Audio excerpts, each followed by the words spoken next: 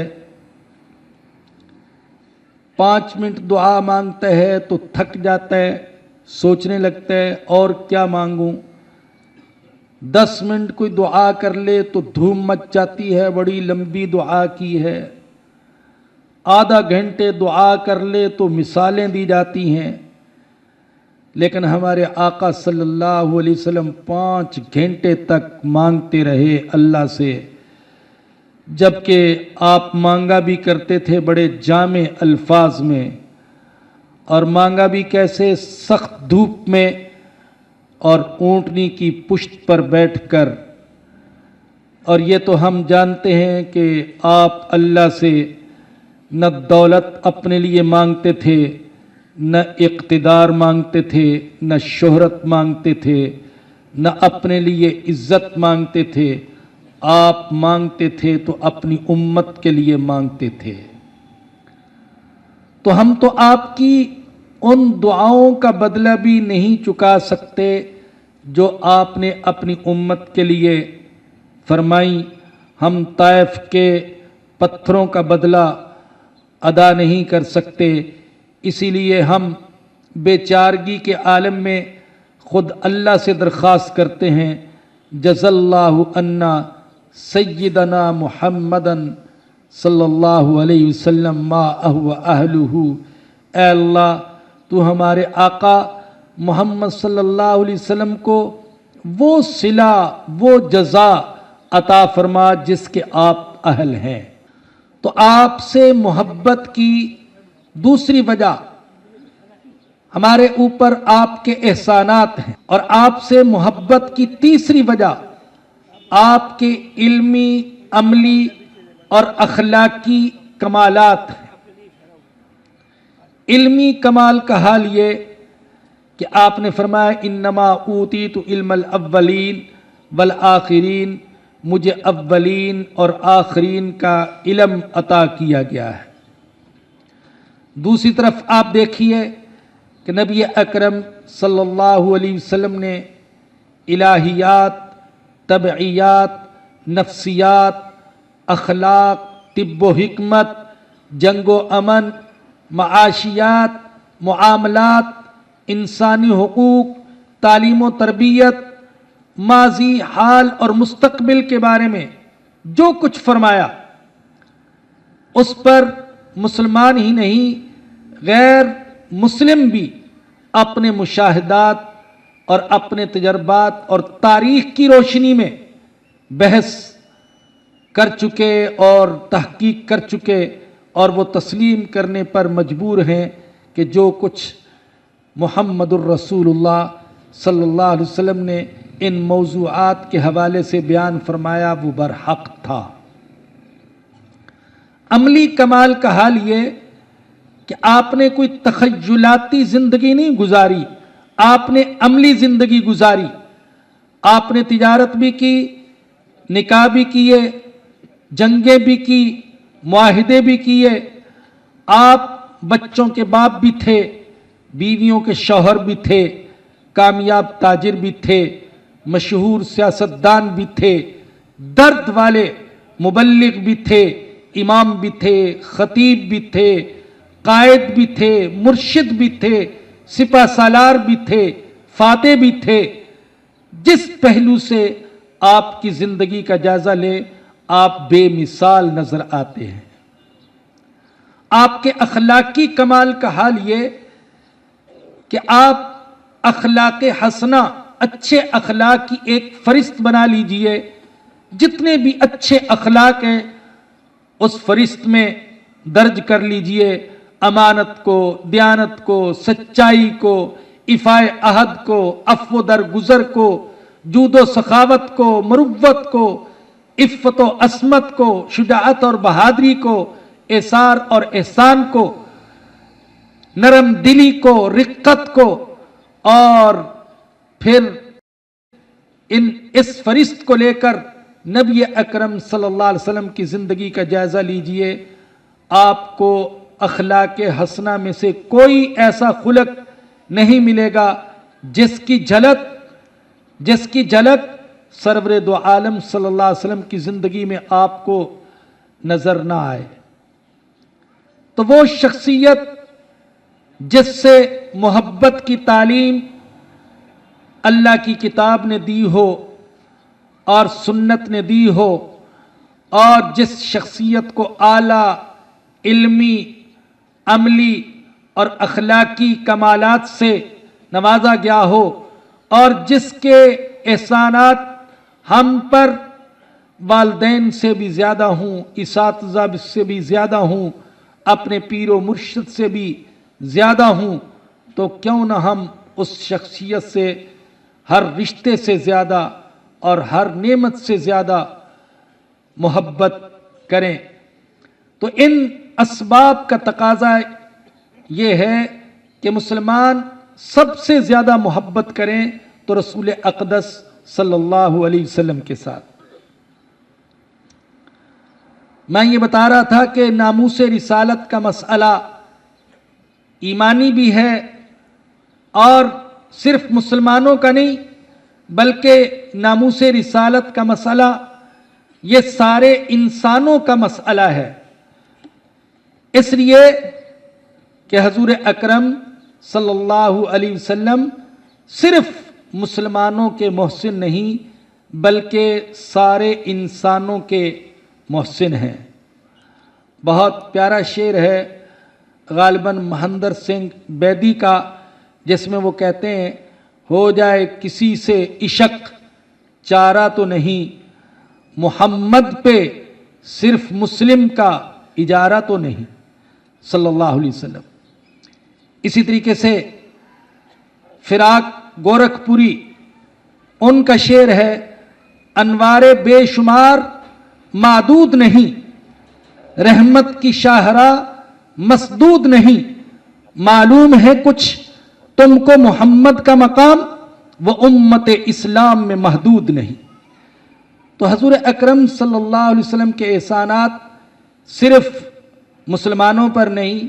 بلکہ سارے انسانوں پر ہیں، اسی لیے اللہ نے آپ کو رحمت للعالمین قرار دیا، رحمت للمؤمنین نہیں فرمایا، رحمت للمتقین نہیں فرمایا، اور رحمت للمسلمین نہیں فرمایا، بلکہ فرمایا کہ وما ارسلناک الا رحمت للعالمین، آپ سارے جہانوں کے لیے رحمت بن کر آئے تھے۔ جس وقت ساری دنیا شرک کی نجاست میں ڈوبی ہوئی تھی، آپ نے توحید کا پرچم بلند کیا۔ جس وقت انسان رنگوں اور نسلوں اور قوموں میں تقسیم تھے، تو آپ نے وحدت انسانی کا سبق دیا، اور جس وقت دین و دنیا کو الگ الگ خانوں میں تقسیم کیا جاتا تھا، آپ نے ان دونوں کی یکجائی کا راستہ دکھایا۔ اور جس وقت انسان ہر طرف سے حتیٰ کہ اپنے سے بھی مایوس ہو کر خودکشی پر آمادہ تھا، تو آپ نے اس کے دل میں امید کا چراغ روشن کیا، اور اللہ کو بھولے ہوئے بندے کو اللہ کی چوکھٹ کا اور اللہ کی رحمت کا راستہ دکھایا۔ تو آپ صرف مسلمانوں کے محسن نہیں بلکہ سارے انسانوں کے محسن، کافروں کے بھی محسن، اور ہر طبقے کے کمزوروں کے محسن، بیواؤں کے محسن، یتیموں کے محسن، غلاموں کے محسن، حتیٰ کہ حیوانوں کے بھی محسن۔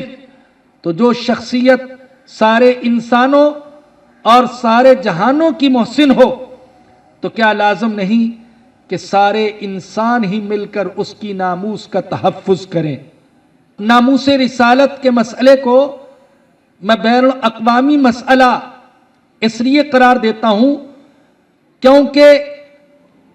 ناموس رسالت میں ذرا سی بے احتیاطی کی وجہ سے امن عالم کو خطرہ لاحق ہو سکتا ہے، دہشت گردی کو